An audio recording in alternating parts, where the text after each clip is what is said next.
নদীপথে পালানোর সময় প্রধানমন্ত্রী শেখ হাসিনার বেসরকারি শিল্প ও বিনিয়োগ বিষয়ক উপদেষ্টা দরবেশ খ্যাত সালমান এফ রহমান এবং সাবেক আইনমন্ত্রী আনিসুল হককে গ্রেফতার করা হয়েছে।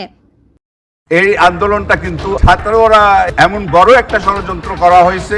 গোপন সূত্রে পাওয়া তথ্যের ভিত্তিতে নৌপথে পালানোর চেষ্টা করার সময় রাজধানীর সদরঘাট এলাকা থেকে এই দুজনকে গ্রেফতার করা হয়।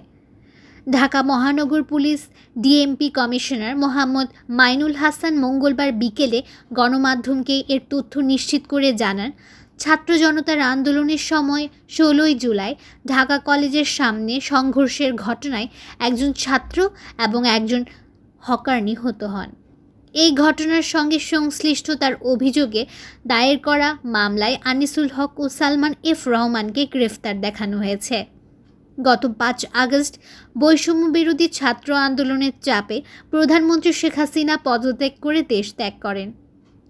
এরপর থেকে সরকারের অনেক মন্ত্রী এমপি গা ঢাকা দেন, এমনকি কেউ কেউ দেশ ছেড়েও পালিয়ে যান। তবে পুলিশ তাদের ধরতে তৎপর ছিল এবং সেই প্রচেষ্টার অংশ হিসেবে সালমান এফ রহমান ও আনিসুল হককে গ্রেফতার করা হলো।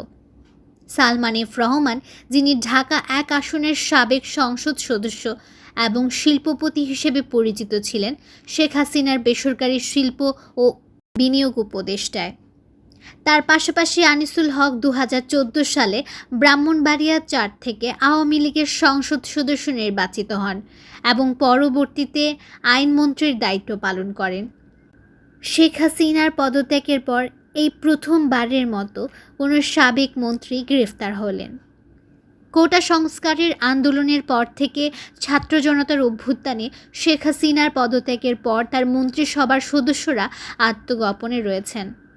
এর আগে কয়েকটা মিডিয়ার দাবি ছিল সালমান এফ রহমান শেখ হাসিনার সঙ্গে দেশ ত্যাগ করেছিলেন, তবে এখন তিনি পুলিশের হাতে গ্রেফতার হলেন। নোবেলজয়ী ডক্টর মোহাম্মদ ইউনূসের নেতৃত্বে 8 আগস্ট অন্তর্বর্তীকালীন সরকার শপথ নেওয়ার পরই এই গ্রেফতারের ঘটনা ঘটে।